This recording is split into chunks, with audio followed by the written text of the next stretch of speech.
Greatest romantic star of Hindi cinema, eternal romantic star of Bollywood, first super star of Bollywood, original super star of Indian cinema, Pasha of fashion. ఇవి ఆయనకున్న కొన్ని బిరుదులు, ప్రశంసావాక్యాలు, విశేషణాలు. ఆయనే రాజేష్ ఖన్నా. పరిచయం అవసరం లేని బాలీవుడ్ ప్రముఖుడు. ఈరోజు కార్యక్రమం రాజేష్ ఖన్నా జీవన రేఖలు మొదటి భాగం. 46 సంవత్సరాల సినీ జీవితం, 160 పైగా సినిమాల్లో భిన్న తరహా పాత్రలు, ఎగిసిపడి పడి ఎగిసిన కెరటాల్లాంటి నట జీవితం, అంతకుముందు ఏ నటుడికీ లేనంత ఆకర్షణతో అభిమానుల్ని మంత్రముగ్ధుల్ని చేసిన తొలి సంవత్సరాలు, మధ్యలో రాజకీయ జీవితం, వ్యక్తిగతంగా కూడా ఒక వివాహం, 2 పిల్లల తర్వాత విడిపోయి విడాకులు లేకుండా కొనసాగిన జీవితం, మరో 2 మహిళలతో సన్నిహిత సంబంధాలు, ఇంకా అనేక సంఘటనల సమాహారం. బాలీవుడ్ చరిత్రలోని అనేక మలుపులు రాజేష్ ఖన్నా నట జీవితంలోని మలుపులే. దశాబ్దాల బాలీవుడ్ చరిత్రలో అవిభాజ్యమైన భాగమే రాజేష్ ఖన్నా నట జీవిత చరిత్ర అంటే అతిశయోక్తిగా అనిపిస్తుందేమో కానీ ఆ సంవత్సరాల్ని లోతుగా విశ్లేషిస్తే దానిలోని వాస్తవం అర్థమవుతుంది. మన కార్యక్రమాల్లో సాధారణంగా ఉండే ఉపోద్ఘాతం అంటే ఎవరు, ఏమిటి, ఎందుకు అనే ప్రశ్నలకు సమాధానాలు, ఇవి రాజేష్ ఖన్నా జీవిత విశేషాలకు అవసరం లేదనుకుంటాను. రాజేష్ ఖన్నా ఈ 2 పదాల పేరు చాలు వందలాది సినిమాలు, వందలాది పాత్రలు, వందలాది పాటలు గుర్తు తెచ్చుకోవడానికి, నెమరేసుకోవడానికి, జ్ఞాపకాల కెరటాలపై తేలియాడడానికి. అంచేత ఉపోద్ఘాతం బదులుగా రాజేష్ ఖన్నా జీవన రేఖల్లోని కొన్ని హైలైట్స్ని బుల్లెట్ పాయింట్స్ లాగా తెలుసుకుందాం. 1942 డిసెంబర్ 29 నుంచి 2012 జులై 18 వరకు రాజేష్ ఖన్నా జీవన ప్రయాణం అయితే, అందులో మొదటి 24 సంవత్సరాలు వదిలేస్తే 1966 నుంచి 2012 దాకా చివరి క్షణాల దాకా కొనసాగింది ఆయన సినీ జీవిత ప్రస్థానం. ఆయన ఈ లోకం నుంచి నిష్క్రమించిన 2 ఏళ్లకు ఆయన నటించిన చివరి సినిమా రియాసత్ విడుదల కావడం ఒక విశేషం. చాలామంది బాలీవుడ్ హీరోల్లాగా విపరీతంగా కష్టపడి, ఢక్కామొక్కీలు తిని, రైల్వే ప్లాట్ఫామ్ మీద పడుకుని, తిరస్కారాలు ఎదుర్కొని సినీరంగ ప్రవేశం చేసిన నేపథ్యం కాదు రాజేష్ ఖన్నాది.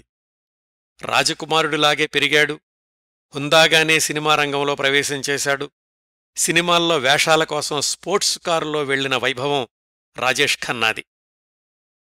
రాజేష్ ఖన్నా నటించిన తొలి చిత్రం 40వ ఆస్కార్ అవార్డ్స్లో భారతదేశం తరఫున బెస్ట్ ఫారిన్ లాంగ్వేజ్ ఫిలిం విభాగానికి అధికారిక ఎంట్రీగా ఎంపిక చేయబడింది. అదే ఆఖరీ ఖత్, చివరి ఉత్తరం. రంగుల సినిమాలు రాజ్యమేలుతున్న రోజుల్లో ఆయన నటించగా విడుదలైన మొట్టమొదటి చిత్రం బ్లాక్ అండ్ వైట్ కావడం కూడా ఒక విశేషం. అట్లాగే రిలీజ్ అయిన ఆయన మొదటి చిత్రం ఆఖరీ ఖత్లో ప్రధాన నటుడు 15 నెలల బాలుడు కావడం ఇంకొక విశేషం.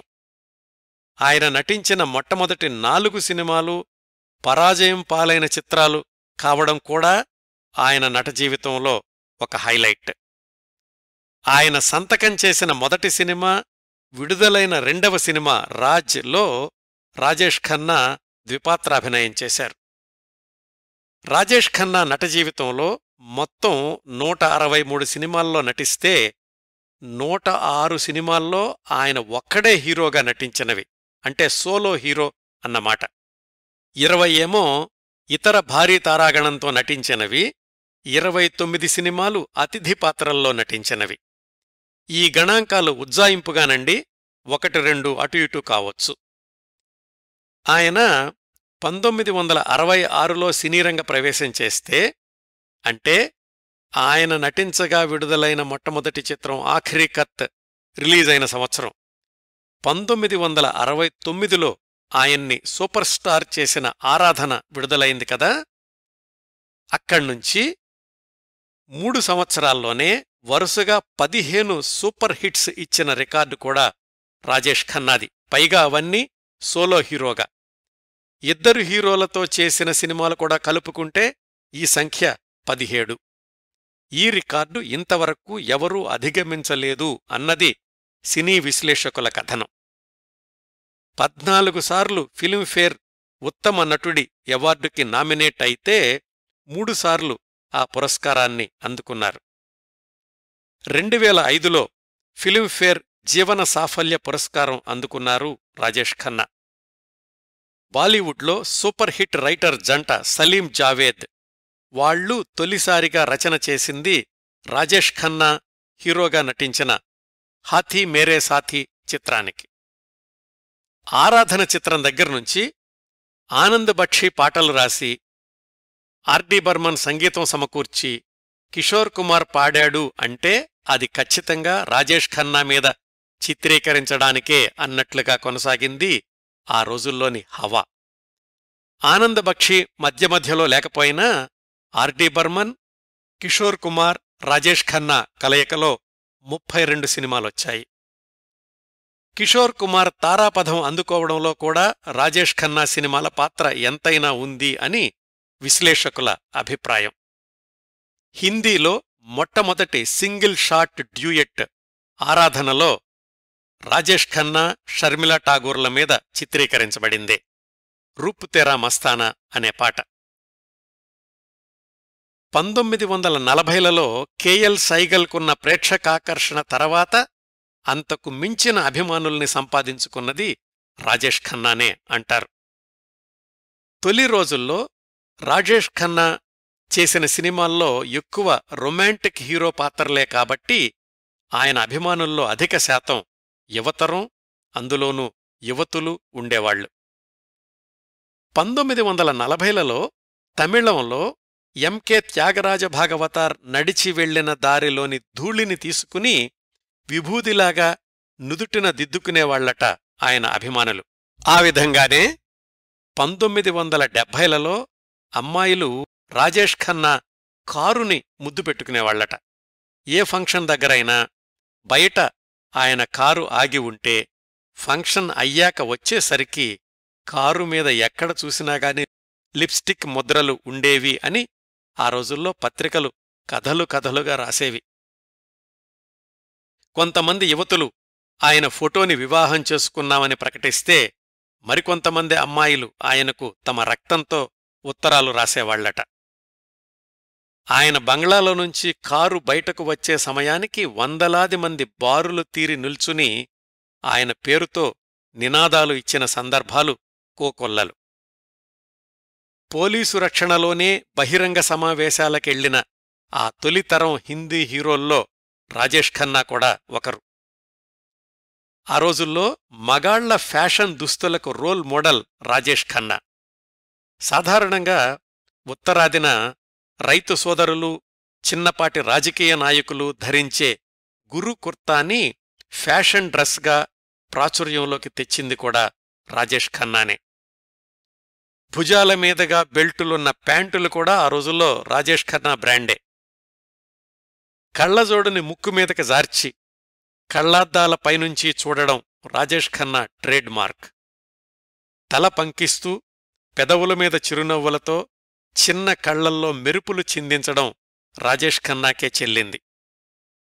సైన్ కర్వ్ లాంటి నట జీవితంలో శిఖరాలకు చేరుకుని కిందకు పడిపోయి మళ్లీ పైకి ఎగబాకి ఎన్ని దశలు ఎదురైనా ఆయన అభిమానులు రాజేష్ ఖన్నాని ఆరాధన రాజేష్ ఖన్నాగా, ఆనంద్ రాజేష్ ఖన్నాగా, అమర్ ప్రేమ్ రాజేష్ ఖన్నాగా, కటీపతంగ్ రాజేష్ ఖన్నాగానే అభిమానించడం, ఆరాధిస్తూ ఉండడం విశేషం.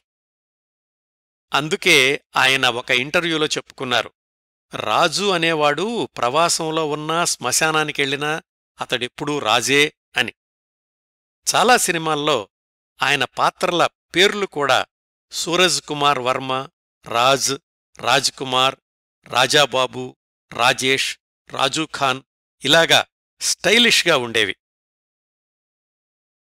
1973లో రాజేష్ ఖన్నా గురించి బాంబే సూపర్ స్టార్ పేరుతోటి బీబీసీ ఒక డాక్యుమెంటరీ రూపొందించింది.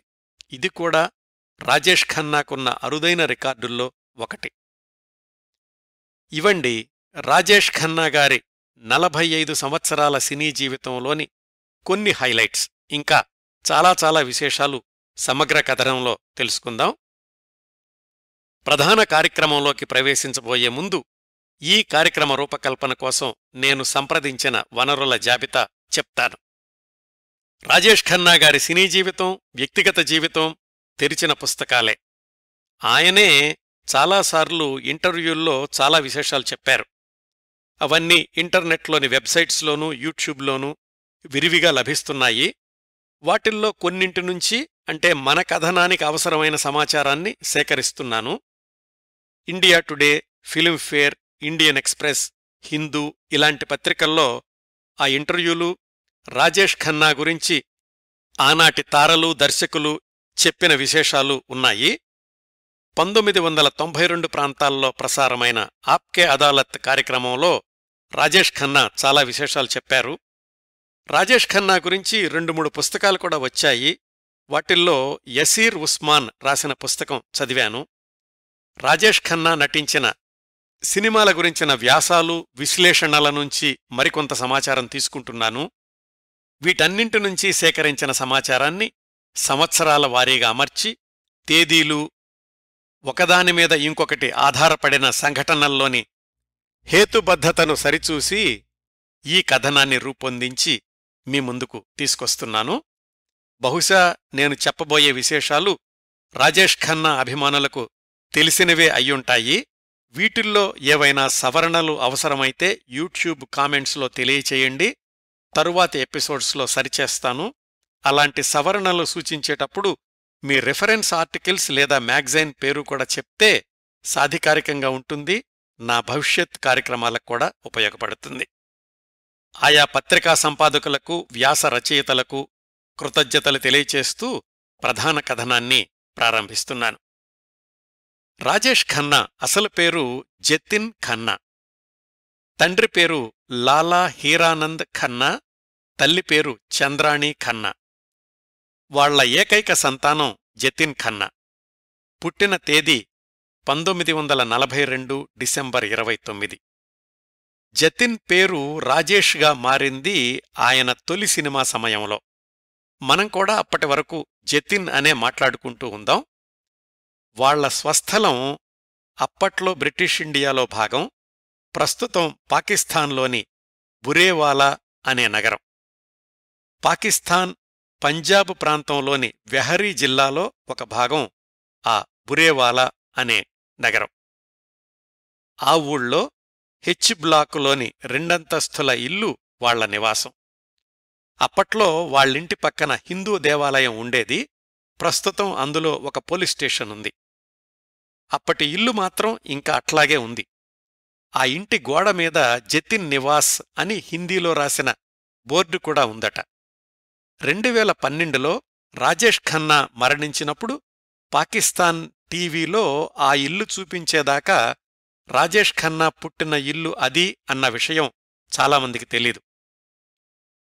రాజేష్ ఖన్నా కూడా ఈ విషయం ఎక్కడా చెప్పలేదు, రాసుకోలేదు. జతిన్ అంటే రాజేష్ ఖన్నా తండ్రి హీరానంద్ ఆ ఊళ్ళోని ఎంసీ హైస్కూల్లో టీచర్గా పనిచేస్తూ ఉండేవాడు. 1931 నుంచి 1947 మార్చి దాకా, అంటే ఆయన రిటైర్ అయ్యేదాకా అక్కడే పనిచేశారు.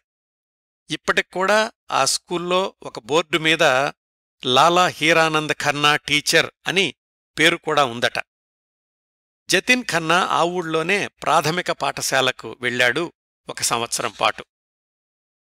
హీరానంద్ రిటైర్ అయిన 5 నెలలకి దేశ విభజన జరిగింది.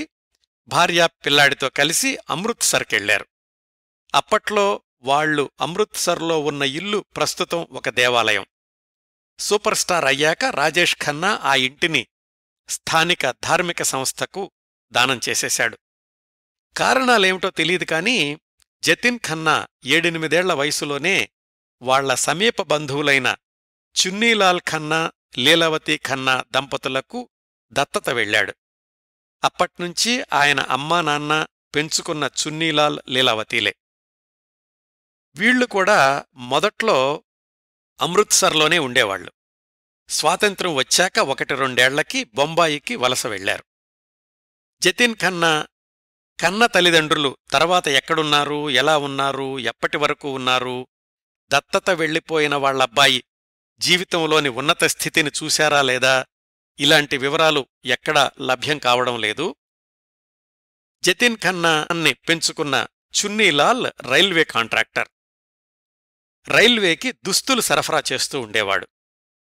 బొంబాయిలోని గిరిగాంలో ఠాకూర్ ద్వార్ నకాలో సరస్వతీ సదన్ అనే అపార్ట్మెంట్ కాంప్లెక్స్లో 3వ అంతస్తులోని 2 బెడ్రూముల ఫ్లాట్లో ఉండేవాళ్లు.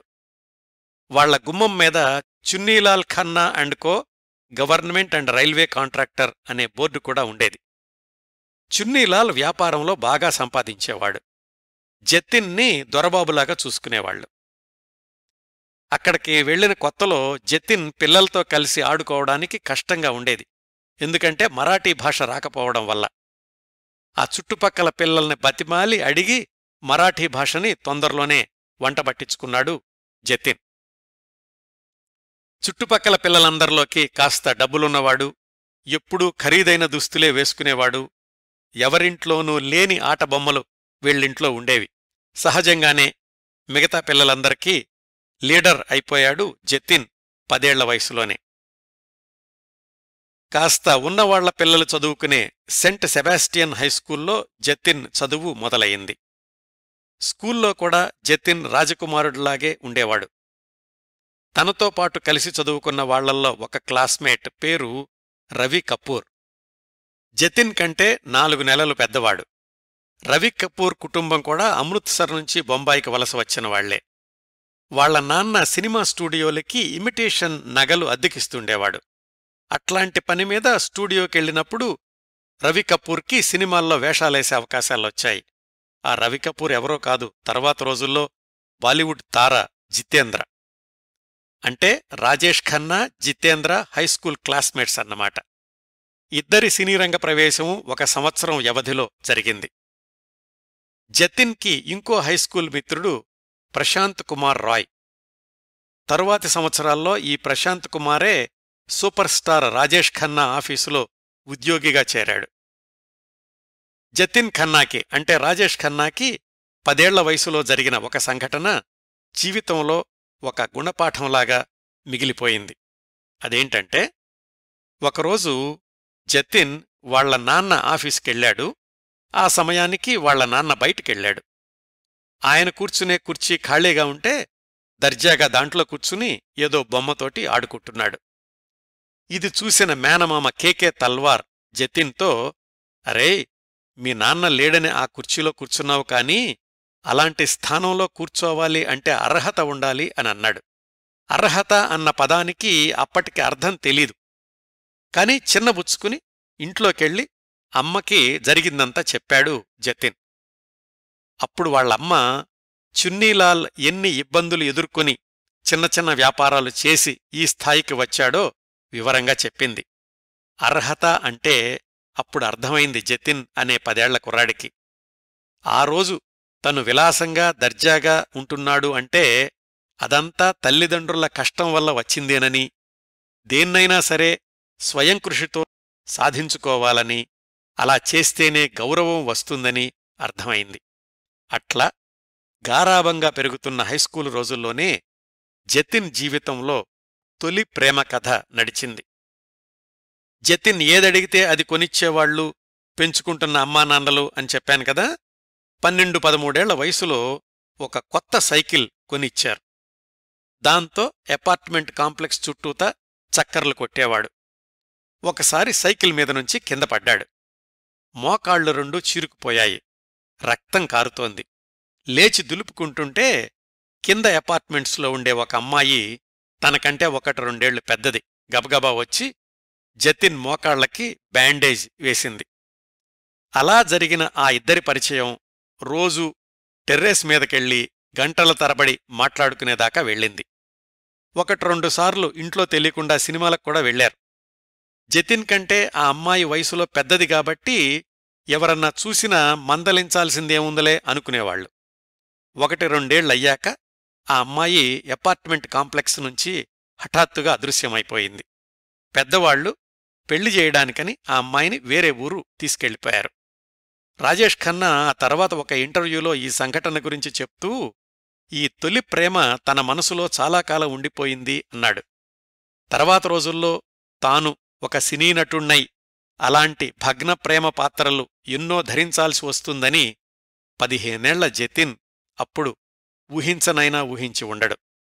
మరి తర్వాత రోజుల్లో జతిన్ ఖన్నా రాజేష్ ఖన్నా రాజేష్ ఖన్నా సూపర్ స్టార్ అయ్యాక ఆ చిన్ననాటి స్నేహితురాలు మళ్ళా కలుసుకుందా ఏమో ఎవరికి తెలీదు. జతిన్కి నాటకాలంటే ఆసక్తి కూడా హైస్కూల్లో ఉండగానే మొదలయింది. 2-3 సార్లు వాళ్లమ్మతో కలిసి రంగస్థల నాటకాలు చూశాక ఆ వాతావరణం బాగా ఆకర్షించింది. స్టేజి లైట్లు, జిలుగు జిలుగు దుస్తులు, ప్రేక్షకులు చప్పట్లు కొట్టడం ఇవన్నీ ఆ లేత వయసు మీద గట్టి ముద్ర వేశాయి.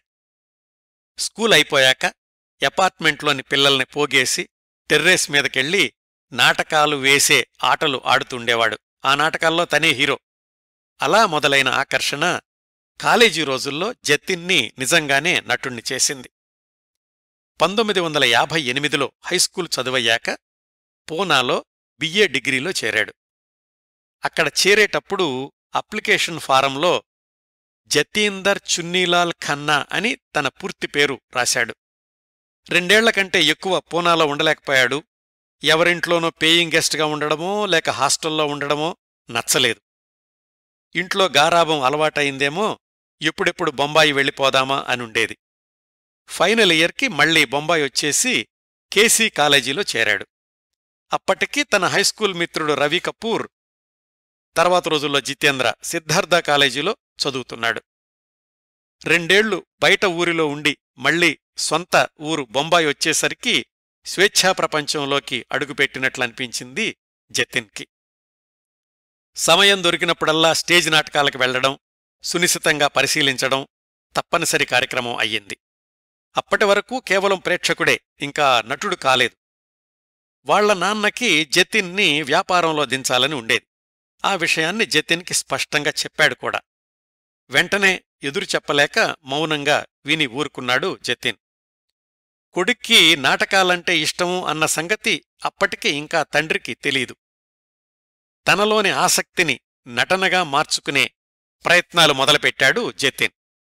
ఇతడి ఆసక్తిని గమనించిన మిత్రుడొకతను తనకు తెలిసిన డ్రామా కంపెనీకి తీసుకెళ్లాడు. ఏమాత్రం అనుభవం లేనివాడికి అవకాశం ఎవరిస్తారు? పైగా అదేమో హేమాహేమీలు నటించే ఐఎన్టీ డ్రామా కంపెనీ. రోజూ సాయంకాలం వెళ్ళి వాళ్ల రిహార్సల్స్ చూస్తుండేవాడు. 2-3 నెలలు అలా గడిచాయి. ఒకరోజు హఠాత్తుగా డైరెక్టర్ అడిగాడు, మేము రిహార్సల్స్ చేస్తున్న నాటకంలో చిన్న వేషం ఉంది, అది వేసే అతనికి జ్వరం వచ్చింది, నువ్వు ఆ వేషం వేస్తావా అని. ఎగిరి గంతేశాడు జతిన్. చిన్న వేషమంటే నిజంగా చిన్న వేషమే. ఇంట్లో నౌకర్ పాత్ర. కర్టెన్ చివర నుంచుని స్టేజి మీదికి రాబోయే నటుడికి జీ హుజూర్ సాబ్ ఘర్మే హై అని చెప్పాలి, అంతే. ఏకపంక్తి సంభాషణ. కనీసం ఆ ట్రూప్తో కలిసి స్టేజ్ ఎక్కగలుగుతున్నాను అని తెగ సంబరపడిపోయాడు జతిన్. ఆ ఒక్క వాక్యాన్ని పదే పదే మననం చేసుకుని బట్టిబట్టాడు. పెద్దగా నటించాల్సిన అవసరమేమీ లేదు. 1961 మే 3 నాగపూర్లో జరుగుతున్న నాటకాల పోటీలో ప్రదర్శన. ఆ నాటకం పేరు మేరే దేశ్ కే గాంవ్. రాబోయే రోజుల్లోని రొమాంటిక్ స్టార్, సూపర్ స్టార్ మొట్టమొదటిసారి రంగస్థలం ఎక్కుతున్న సందర్భం. నాటకం మధ్యలో తెరేశారు. ఈసారి తెర లేచేసరికి గుమ్మం దగ్గర నౌకర్ పాత్రలో ఉన్న జతిన్కి కళ్ళు బైర్లు గమ్మాయి. వందలాది మంది ప్రేక్షకుల కళ్ళు తననే గమనిస్తున్నాయి. డైలాగ్ చెప్పాలి. బలవంతాన గొంతు విప్పాడు. తడబడ్డాడు. చెప్పాల్సిన ఒక్క వాక్యం వెనకా ముందు అయింది. జీ సాబ్ హుజూర్ ఘర్మే హై అన్నాడు. వెనకాల ఉన్న ప్రేక్షకులకు వినబడిందో లేదో కాని స్టేజీ ముందు ఉన్నవాళ్లు మాత్రం ఆ తారుమారు సంభాషణకు నవ్వుకున్నారు. ఒకవేళ ఆ నౌకరు పాత్రే అలాంటిదేమో అనుకున్నారు. మిగతా నాటకానికి ఏమీ ఆటంకం రాలేదు కాని జతిన్ కళ్ల వెంబడి కారే కన్నీళ్లని ఎవరికీ కనబడనీయకుండా ఇంటికొచ్చి పడ్డాడు. మొదటిసారి ఇలా చేశానేంటి, ఒక్క వాక్యం కూడా సరిగ్గా చెప్పలేకపోయాను, నేను నాటకాలకు పనికిరానా, నాటకాలు వెయ్యడం అంత కష్టమా, తనలో తాను మదనపడ్డాడు. 2-3 రోజులు ఇంట్లో నుంచి బయటికెళ్లలేదు. బయటికెళ్ళాక మిత్రులు, ఏం పర్వాలేదురా, ఇంత చిన్న విషయానికే అంత ఫీలవుతావేమిటి అని ఓదార్చారు. నిజానికి జతిన్ సంగతి అలా ఉంచి ఆ నాటకానికి మంచి పేరొచ్చింది. వాళ్లు మళ్లీ వేసేటప్పుడు జతిన్నే పిలిచారు. తనలో తాను మదనపడి సమాధానపరుచుకుని ఈసారి బాగానే చేశాడు. ఆత్మవిశ్వాసాన్ని కూడగట్టుకున్నాడు. ఆ సంస్థ వేసే తరువాతి నాటకం ఔర్ షామ్ గుజర్ గయే అనే దాంట్లో ఇంకొంచెం పెద్ద పాత్ర ఇచ్చారు. ఆ నాటకాలు రాసింది తర్వాత రోజుల్లో కభీ కభీ సిల్సిలా లాంటి సినిమాలకు రచన చేసిన సాగర్ సరహాది. ఆ తర్వాత ఆయన ఒక ఇంటర్వ్యూలో చెప్పాడు, జతిన్ తరచూ వస్తుండేవాడు, నేను రాసిన 2-3 నాటకాల్లో వేషాలు వేశాడు కానీ మేం పెద్దగా పట్టించుకునేవాళ్లం కాదు అతన్ని ఆ రోజుల్లో అని. అలా అనుభవం కూడగట్టుకున్నాక జతిన్కి కాస్త పేరు తెచ్చిపెట్టిన నాటకం అంధ్ యుగ్ ఆ రోజుల్లోని ప్రముఖ రంగస్థల దర్శకుడు సత్యదేవ్ దూబే దర్శకత్వంలో ప్రదర్శించబడింది. అప్పటికి జతిన్కి రంగస్థలం పూర్తిగా అర్థమయింది, అలవాటయింది. చిన్నప్పట్నుంచి అతడిలోని సమ్మోహనాస్త్రం అతడి నవ్వు. ఎంత కొత్తవాళ్లైనా అతడి నవ్వు చూసి దగ్గరకొచ్చి పరిచయం చేసుకోవాల్సిందే. ఆ నాటకం ట్రూపులో గౌరీ అని ఒక నటి ఉండేది. ఆమెతో మాట్లాడాలి అని అందరూ తహతహలాడుతుండేవాళ్లు. ఆమె మాత్రం ఒక్క జతిన్తో తప్ప ఇంకెవరితోనూ చనువుగా ఉండేది కాదు. ఆ విధంగా ఆ రోజునుంచే రొమాంటిక్ పర్సనాలిటీ అన్న పేరు తెచ్చుకున్నాడు జతిన్, భవిష్యత్తులో రాజేష్ ఖన్నా. ఒకరోజు బిఎస్ థాపా అనే రంగస్థల దర్శకుడి నుంచి పిలుపొచ్చింది. కొత్త నాటకం తయారు చేస్తున్నాం, అందులో నీలాంటి రొమాంటిక్ ఛాయలున్న కుర్రాడి కోసం చూస్తున్నాం హీరో వేషానికి అని. ఈ బిఎస్ థాపానే తర్వాత రోజుల్లో హిమాలయసే ఊంచ్ లాంటి సినిమాలకు దర్శకత్వం కూడా చేశాడు. బొంబాయి చర్చిగేట్ దగ్గరున్న గేలార్డ్ రెస్టారెంట్కి వస్తే తన పక్కన నటించే అమ్మాయిని పరిచయం చేస్తాను అన్నాడు దర్శకుడు. డబ్బులకేం కొదవలేని జతిన్ గేలార్డ్ రెస్టారెంట్కి చాలాసార్లెళ్ళాడు. ఒకసారి అక్కడికెళ్ళినప్పుడు సునీల్ దత్ లాంటి సినిమా వ్యక్తుల్ని కూడా చూశాడు. ఈసారి అక్కడికెళ్లేసరికి బిఎస్ థాపా జతిన్ కోసం వేచి చూస్తున్నాడు. జతిన్ వెళ్లగానే ఆయన పక్కనున్న అమ్మాయిని పరిచయం చేశాడు. జతిన్, కొత్త నాటకంలో నీ పక్కన నటించబోయే హీరోయిన్ ఈమె అని. ఆమె పేరే అంజు మహేంద్రు. ఈ సంఘటన సుమారుగా 1962 ప్రాంతాల్లో జరిగుంటుంది అనుకుంటే అలా పరిచయమైన అంజు మహేంద్రు ఆ తర్వాత 50 సంవత్సరాలు రాజేష్ ఖన్నా చివరి క్షణాల దాకా ఆయనకు సన్నిహితురాలిగానే కొనసాగింది. అంతిమ క్షణాల్లో కూడా ఆయన పక్కనే ఉంది. ఇప్పటిక్కూడా రాజేష్ ఖన్నా పుట్టినరోజు, వర్ధంతి రోజున ఏదో ఒక పోస్టు పెడుతూనే ఉంటుంది సోషల్ మీడియాలో అంజు మహేంద్రు. ఆనాటి నాటకం కోసం జరిగిన పరిచయం తమ మధ్య అంత గాఢమైన బంధం అవుతుందని వాళ్ళిద్దరిలో ఏ ఒక్కరూ ఆ క్షణంలో అనుకుని ఉండరు. అంజు మహేంద్రుకి అప్పటికే సినిమా పరిశ్రమతో పరిచయాలున్నాయి. వాళ్ల తాతగారు రాయ్ బహదూర్ చున్నీలాల్ ఫిలింస్థాన్ స్టూడియోలో భాగస్వామి.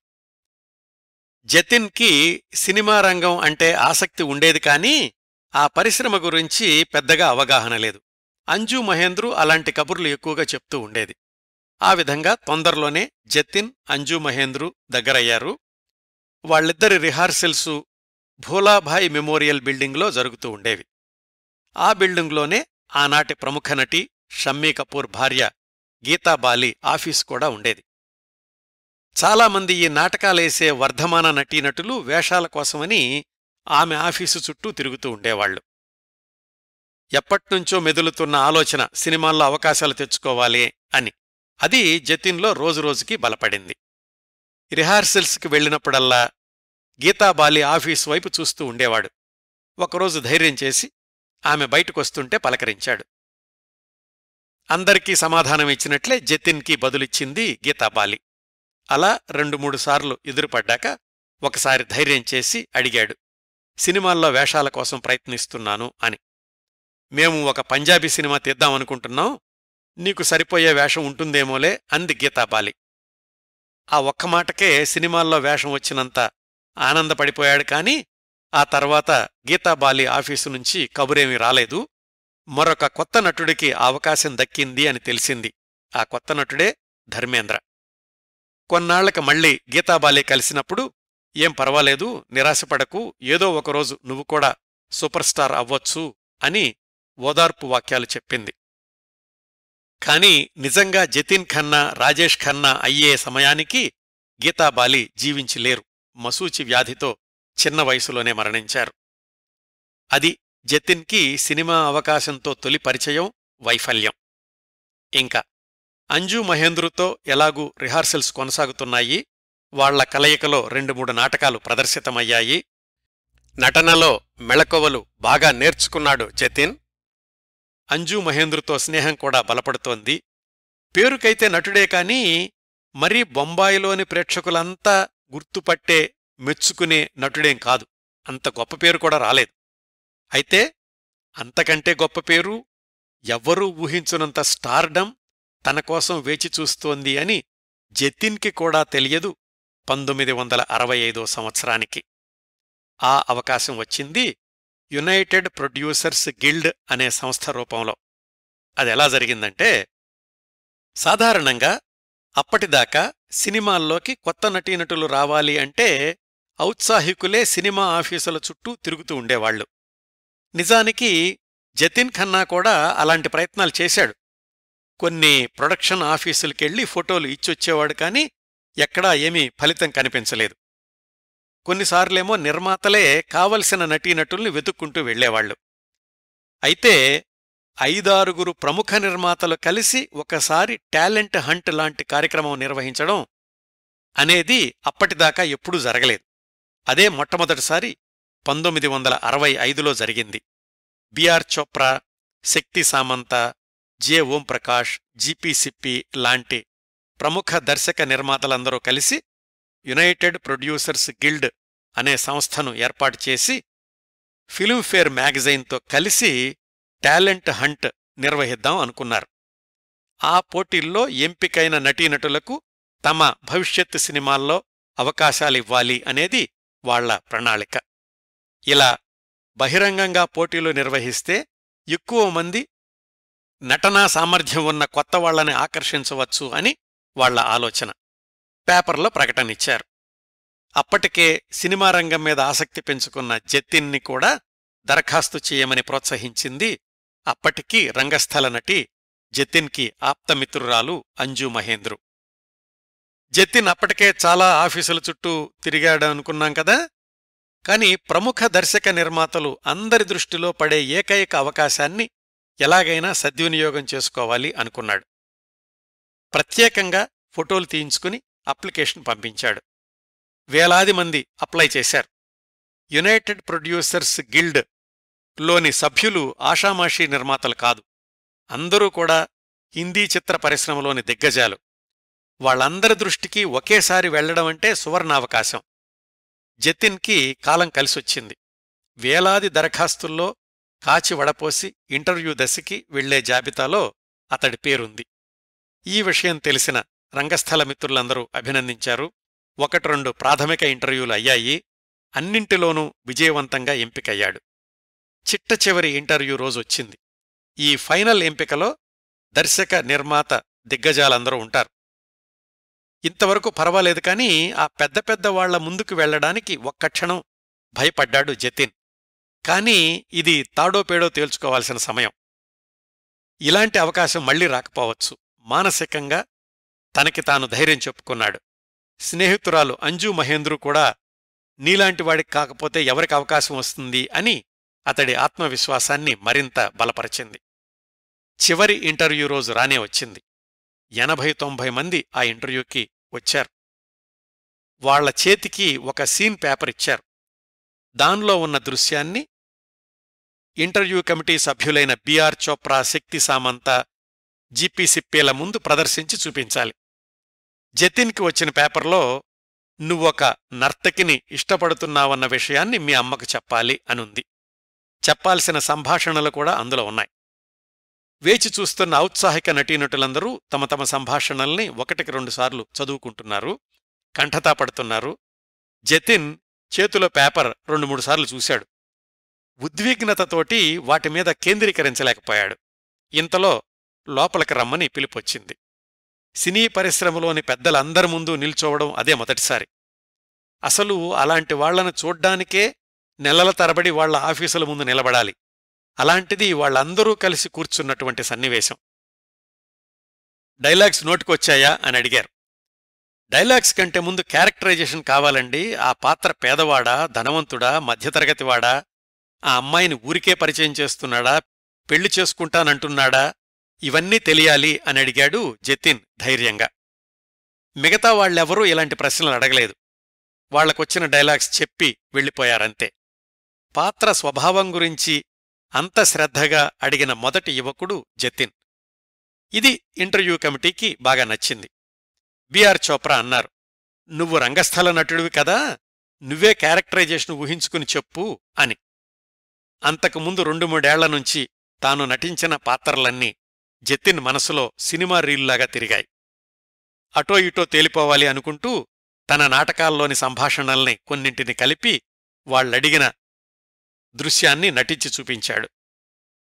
తనకైతే తను బాగానే చేశాననుకున్నాడు. కమిటీ సభ్యుల స్పందన కూడా వాళ్ల మొహాల్లో చూడగలిగాడు. వాళ్లడిగిన మిగతా ప్రశ్నలకు కూడా ధైర్యంగా సమాధానమివ్వగలిగాడు. ఎలాగైతేనే విజయవంతంగా బయటకొచ్చాడు. 2-3 వారాల తర్వాత శుభవార్త మోసుకొచ్చింది యునైటెడ్ ప్రొడ్యూసర్స్ నుంచి వచ్చిన ఉత్తరం. అన్ని వడపోతల తర్వాత 8 మందిని ఎంపిక చేస్తే వాళ్లల్లో ఒక పేరు జతిన్ ఖన్నాది. ఆయనతో పాటుగా ఎంపికైన మరొక నటి ఫరీదా జలాల్. ఈ సందర్భంలో ఇంకొక ఆసక్తికరమైన విశేషం చెప్తాను. 1965లో జరిగిన టాలెంట్ హంట్ లాంటిదే మరుసటి సంవత్సరం కూడా జరిగింది. అందులో ఎంపిక కాలేని ఒక కుర్రవాడు ఆ తరువాత యాంగ్రీ యంగ్ మ్యాన్ అయ్యాడు. ఆయనే అమితాబ్ బచ్చన్. ఆయన రాజేష్ ఖన్నా కంటే 8 నెలలు పెద్దవాడు. మళ్లీ మనం జతిన్ ఖన్నా విశేషాలకు వద్దాం. అయితే ఈ టాలెంట్ హంట్ అనేది ప్రాథమిక ఎంపిక మాత్రమే. వెంటనే సినిమా అవకాశం వచ్చినట్లు కాదు. ఆ ఎంపికైన జాబితాని తమ నిర్మాతలందరకు పంపిస్తారు. వాళ్ల ప్రాజెక్టుల్ని బట్టి ఈ జాబితాలో వాళ్లని పిలుస్తారు. ఇది పద్ధతి. అయితే జతిన్కి వెంటనే అవకాశమేమీ రాలేదు. తెలిసిన సినిమా పత్రికా విలేకరులను బతిమాలి సినిమా పత్రికల ఆఫీసుకెళ్లి ఫోటోలిచ్చాడు. పోటీలో ఎంపికైన నటుడు అవకాశాల కోసం చూస్తున్నాడు అని వెయ్యమని. అయినాగాని ప్రయోజనం లేకపోయింది. మిత్రులు ధైర్యం చెప్తుండేవాళ్లు, ఏం పర్వాలేదు అవకాశం వస్తుందిలే అని. అలా వేచి చూస్తున్న రోజుల్లోనే అంజు మహేంద్రుకి దేవానంద్ రూపొందిస్తున్న జ్యువెల్ థీఫ్ సినిమాలో చిన్న పాత్ర వేసే అవకాశం వచ్చింది.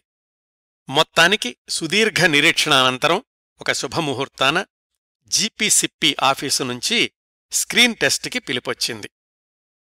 స్క్రీన్ టెస్ట్ కూడా అయ్యాక జీపీసిప్పి కొడుకు రమేష్ సిప్పితో అన్నట్ట, ఈ కుర్రాడు ఇండస్ట్రీని ఏలతాడు, వెంటనే కాంట్రాక్టు మీద సంతకం చేయించు అని. అలా జతిన్ ఖన్నా సంతకం చేసిన తొలి చిత్రం రాజ్. అందులో ద్విపాత్రాభినయం. ఈ కాంట్రాక్ట్ చేసిన కొద్ది రోజులకే చేతన్ ఆనంద్ ఆఫీసు నుంచి కబురొచ్చింది. అది ఆఖరీ కత్ అనే సినిమా. ఈ సినిమా షూటింగ్ ఇంకా సమయం ఉందన్నారు. ఈలోగా రాజ్ సినిమా షూటింగ్ సమయం దగ్గర పడింది. ఇందులో రాజేష్ ఖన్నా ద్విపాత్రాభినయం అనుకున్నాం కదా, హీరోయిన్ కూడా కొత్తమ్మాయే. తర్వాత రోజుల్లో బబితగా సినీ రంగంలో స్థిరపడిన రణధీర్ కపూర్ వివాహం చేసుకున్న బబితా శివదాసాని. దర్శకుడు అప్పటికే 25 ఏళ్లుగా సినీ రంగంలో ఉన్న రవీంద్ర దావే. నిర్మాత 15 సంవత్సరాల అనుభవం ఉన్న జీపీసిప్పి. సీనియర్ మోస్ట్ నిర్మాత దర్శకుడు కలిసి కొత్త హీరోయిన్లతో సినిమా తీద్దామనుకోవడం ఆ రోజుల్లో పెద్ద విశేషం. రొమాంటిక్ క్రైమ్ కథ. ఇది యూట్యూబ్లో ఉందండి. ఈ సినిమా మీరు కూడా చూడొచ్చు. సినిమా షూటింగ్ మొదటి రోజే జతిన్ ఖన్నాకి ఒక క్లిష్టమైన సమస్య ఎదురయింది. అదే పొద్దున్నే 8 గంటలకి సెట్కి వెళ్లడం. జతిన్ చాలా గారాబంగా పెరిగాడు అని చెప్పుకున్నాం కదా.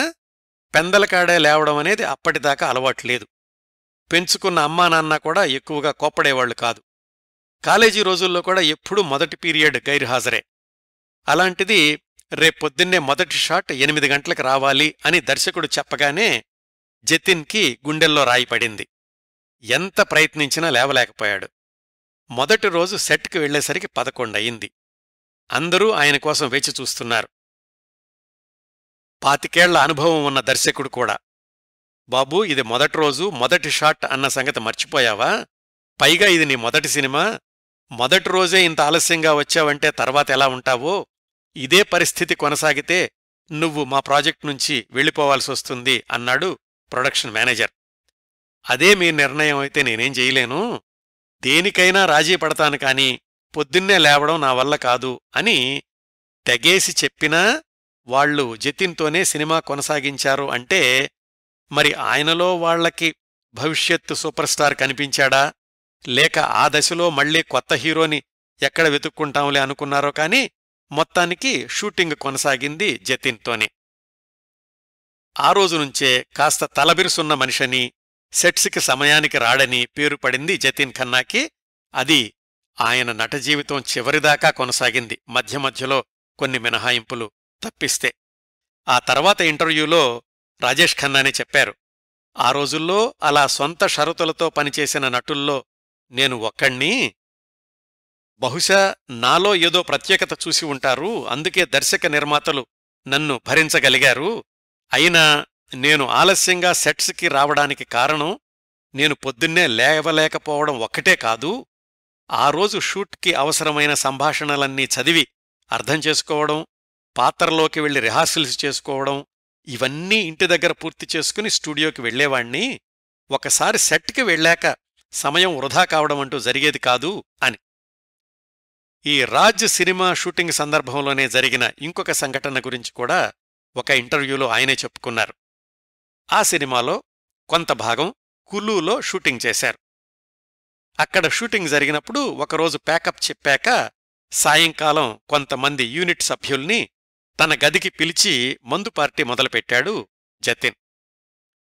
ఇది తెలుసుకున్న ప్రొడక్షన్ కంట్రోలర్ వచ్చి, ఇలా మీరు తాగుతూ కూర్చుంటే పొద్దున్నే షూటింగ్కి రాలేరు, పైగా సరైన నిద్ర లేకపోతే రేపు మీ పాత్ర మీద కూడా అది ప్రభావం చూపిస్తుంది అని జతిన్కి చెప్పడంతో పాటు మిగతా యూనిట్ వాళ్ల మీద అరవడం మొదలుపెట్టాడు. జతిన్కి అంటే రాజేష్ ఖన్నాకి అతడట్లా కేకలు వేయడం నచ్చలేదు.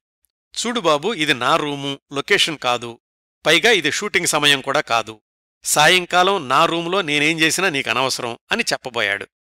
ఆ ప్రొడక్షన్ కంట్రోలరు కోపంతో టేబుల్ మీదున్న ప్లేటు తీసి నేలకేసి కొట్టాడు. జతిన్కి మరింత కోపం వచ్చింది. ఇద్దరి మధ్య మాటామాటా పెరిగింది.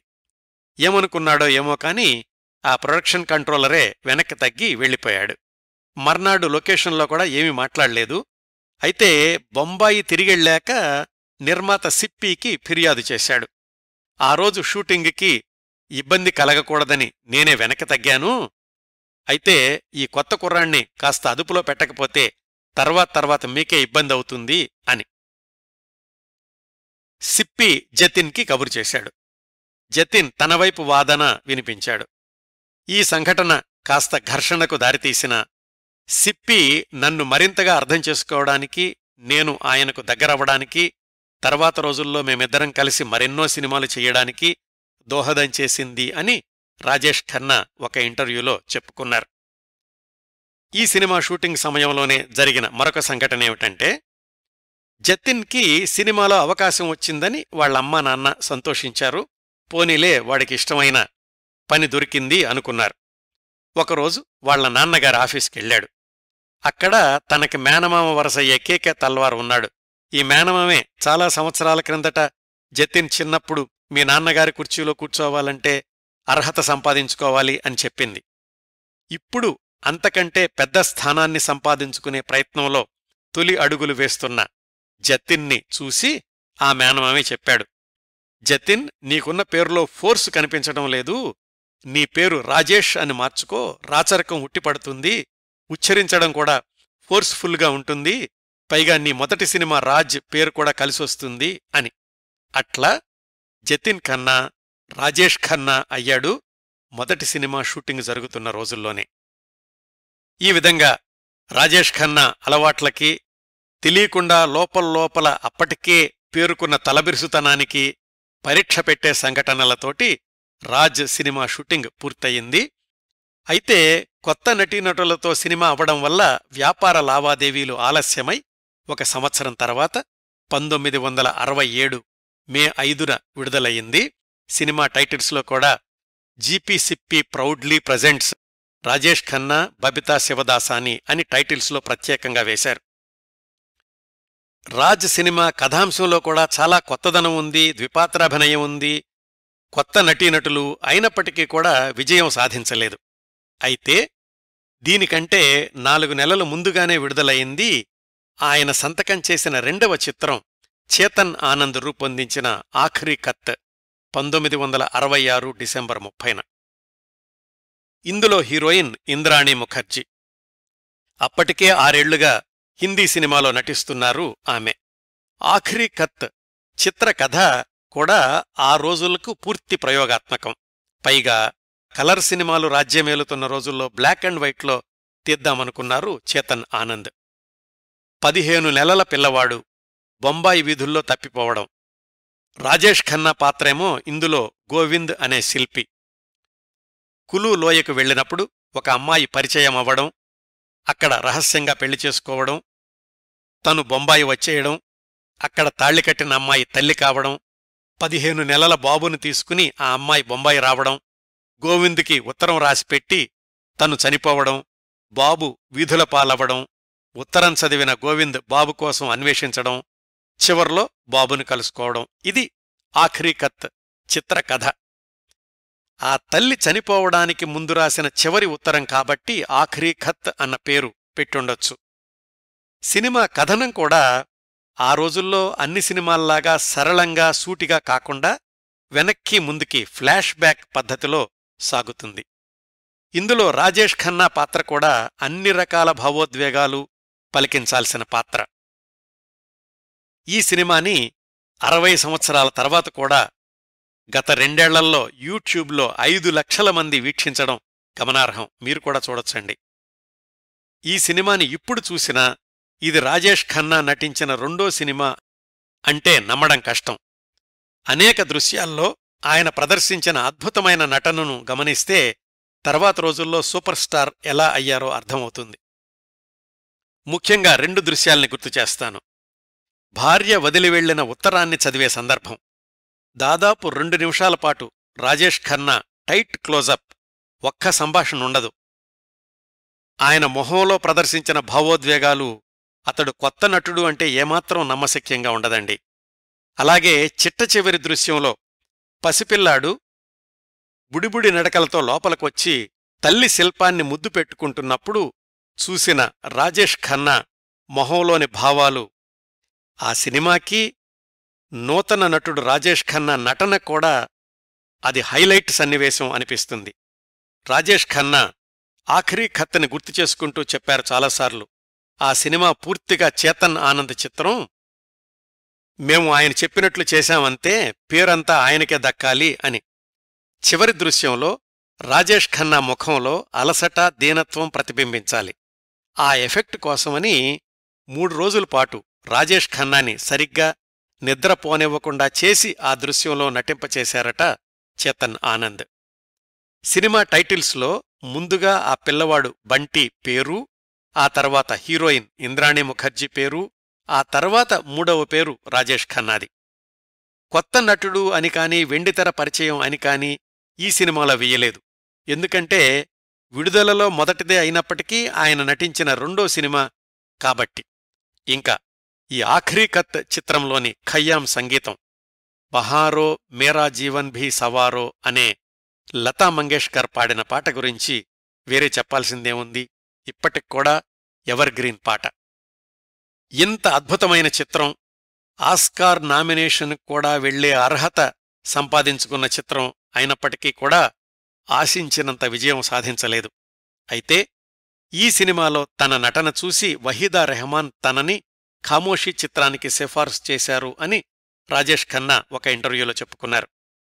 ఆఖరీ ఖత్ గురించి ఇంకొక ఆసక్తికరమైన విశేషం, ఈ సినిమాని చాలా సంవత్సరాల తర్వాత 1979లో పోంథాలిర్ అని తమిళంలోనూ, 1981లో చిన్నారి చిట్టిబాబు అని తెలుగులోనూ పునర్నిర్మించారు. ఈ 2 వర్షన్స్కి ఇళయరాజా సమకూర్చిన సంగీతం ప్రత్యేకంగా చెప్పుకోదగ్గ స్థాయిలో ఉంటుంది. ఇలా రాజేష్ ఖన్నా తొలి 2 సినిమాల్ని, అంటే ఆఖరీ ఖత్, రాజ్, ప్రేక్షకులు ఆదరించకపోయినా రాజేష్ ఖన్నాలోని నటుణ్ణి హిందీ పరిశ్రమ గుర్తించింది, అతడి భవిష్యత్తుని అంచనా వేసింది. పత్రికలు మాత్రం ఇదేం టాలెంట్ అంటూ ఇతడేం యాక్టరు అని విమర్శించాయి. అయితే రాజ్ చిత్రం విడుదలకు ముందే మరొక 2 సినిమాల్లో నటించే అవకాశం దక్కించుకున్నాడు రాజేష్ ఖన్నా. ఆ 2 రాజ్ చిత్రం విడుదల అయ్యాక ఒక్కొక్క నెల వ్యవధిలో విడుదలయ్యాయి. 1967 మేలో రాజ్ చిత్రం విడుదలైతే జూన్లో విడుదలైన బహారోంకే సప్నే ఆయన 3వ చిత్రం. హీరోయిన్ ఆశా పరేఖ్, అప్పటికే చాలా పేరున్న కథానాయిక. వాళ్ల అమ్మ అడిగిందట, ఆశా పరేఖ్ వాళ్లమ్మ, ఎందుకు ఆ కొత్త కుర్రాడితో నటిస్తున్నావు అని. రాజేష్ ఖన్నా కూడా ఆశా పరేఖ్తో నటించడానికి ఇబ్బంది పడుతుండేవాడని, ఇన్ఫీరియారిటీ కాంప్లెక్స్తో ఉండేవాడని ఆశా పరేఖ్ ఒక ఇంటర్వ్యూలో చెప్పారు. ఈ సినిమా కూడా పరాజయం పాలైంది. అయితే ఈ సినిమా ప్రత్యేకత సంగీత దర్శకుడు ఆర్డి బర్మన్. తర్వాత రోజుల్లో సూపర్ డూపర్ హిట్ పాటలందించిన రాజేష్ ఖన్నా, ఆర్డి బర్మన్ల కలయికలో వచ్చిన మొట్టమొదటి చిత్రం బహారోంకి సప్నే అయ్యింది. సినిమా పరాజయం పాలైన పాటలు మాత్రం ప్రేక్షకుల్ని విపరీతంగా అలరించాయి. ఇంకా రాజేష్ ఖన్నా నటించిన 4వ చిత్రం 1967 ఆగస్టులో విడుదలైన ఔరత్. ఇది దక్షిణాది నిర్మాతలు తీసింది, జెమినీ పిక్చర్స్ వాళ్లది. జెమినీ అధిపతి ఎస్ఎస్ వాసన్, వాళ్లబ్బాయి ఎస్ఎస్ బాలన్ ఇద్దరూ కలిసి ఔరత్ సినిమాకి దర్శకత్వం చేశారు. ఇది వాళ్లే తమిళంలో తీసిన చిత్తి సినిమాకి రీమేక్. ఇందులో టైటిల్ పాత్ర పద్మిని గారిది. రాజేష్ ఖన్నా పరంగా చూస్తే అది హీరో పాత్ర కాదు, హీరోయిన్కి అంటే పద్మినికి తమ్ముడు పాత్ర. ఈ సినిమా కూడా బాక్సాఫీస్ దగ్గర బోల్తా పడింది. పైగా మిగతా పెద్ద పెద్ద నటీనటుల మధ్య ఒక పాత్ర అవడంతో రాజేష్ ఖన్నా పాత్ర గురించి ఎవరూ పెద్దగా పట్టించుకోలేదు. ఈ విధంగా రాజేష్ ఖన్నా నటించిన మొదటి 4 సినిమాలు ఆఖరీ ఖత్, రాజ్, బహారోంకో సప్నే, ఔరత్ పరాజయం పాలైన చిత్రాలయ్యాయి. ఒక కొత్త నటుడికి చిత్రరంగ ప్రవేశం చేసిన కొత్తలోనే వరుసగా 4 పరాజయాలు అంటే ఊహించుకోవచ్చు, మామూలు విషయం కాదు. అందుకేనేమో 1966లో 1, 1967లో 3 సినిమాలు విడుదలైతే 1968లో రాజేష్ ఖన్నా నటించిన సినిమా ఒక్కటి కూడా విడుదల కాలేదు. అయినా కాని రాజేష్ ఖన్నా నిలదొక్కుకోగలిగాడు, సూపర్ స్టార్ అవగలిగాడు అంటే అది సాధారణమైన విషయం కాదు.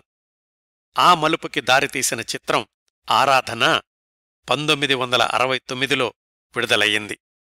ఆ విశేషాలు, ఆ తరువాత రాజేష్ ఖన్నా చిత్రాల స్వైర విహారం, వ్యక్తిగత జీవితంలోని మలుపులు, వీటన్నింటి గురించి వచ్చే వారం రాజేష్ ఖన్నా జీవనరేఖలు 2వ భాగంలో తెలుసుకుందాం. ఈ మొదటి భాగాన్ని ఇంతటితో ముగిస్తానండి. ఈ కార్యక్రమాలను ఆదరించి అభిమానిస్తున్న శ్రోతలందరకు హృదయపూర్వకంగా ధన్యవాదాలు తెలియచేస్తున్నాను. వచ్చే వారం రాజేష్ ఖన్నా జీవనరేఖలు 2వ భాగంతో కలుసుకుందాం. అంతవరకు నవ్వుతూ ఉండండి, మీ నవ్వులు 10 మందికి పంచండి. ప్రస్తుతానికి మీ వద్ద సెలవు తీసుకుంటోంది సదా మీ ఆదరాభిమానాలను కోరుకునే మీ కిరణ్ ప్రభ.